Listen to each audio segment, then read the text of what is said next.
evo vodeći u olimpijskom triatlonu sa brojem 132, David Ružaš.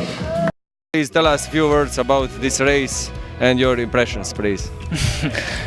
I am happy to be I win. I swim out on second place and cycling. Cycling on my route move wheels. You just tell us what's your impression about this city, about the road, about everything around.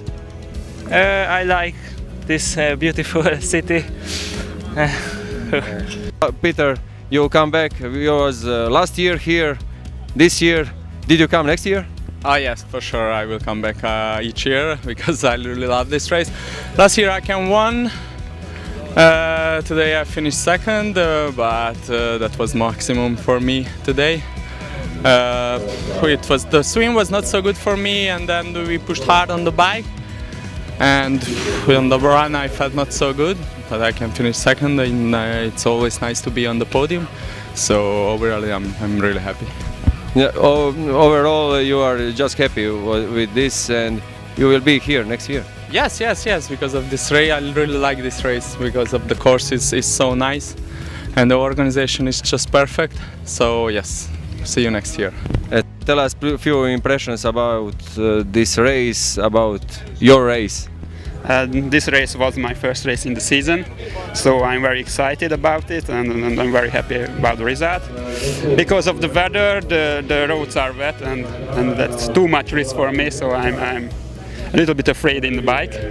I'm not risking on the curves, but finally the run was a little bit hilly, but I'm very happy with my result. It's my third place here. Yeah, it was hilly, but most of the race of the road is near to sea. What's your impression about that part of the race? The bike course and the running course also stunning. It's very beautiful, and this island is very beautiful.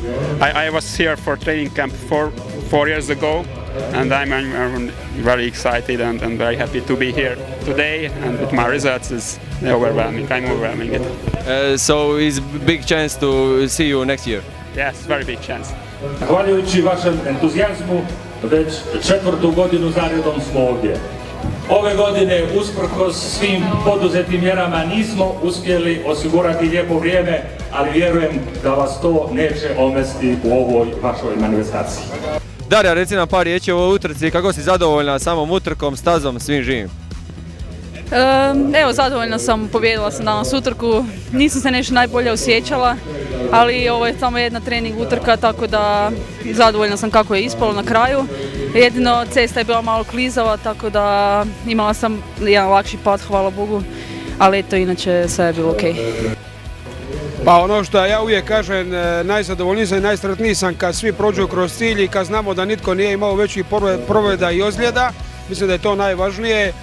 Oni koji su se najbolje pripremili, koji imaju kvalitetu u čitavog ovog natjecanja, normalno da su bili među pobjednicima i najboljim. Iz njihovih reakcija vidim da su svi zadovoljni organizacijom i stazom i natjecanjem. Izuzetno mi je drago što je veliki broj ove godine prijavljenih, gdje znači imamo i kvantitetu i kvalitetu. A isto me tako veseli broj osnovaca koji su se prijavili na onu malu štafetnu utrku, jer na njima je budućnost ne samo triatlona, nego kompletno sporta. Marko Polo Challenge ide dalje, imat ćemo dalje i 5. izdanje sljedećih godina. Mislite da će ovo može samo razvijati u pozitivnom smjeru?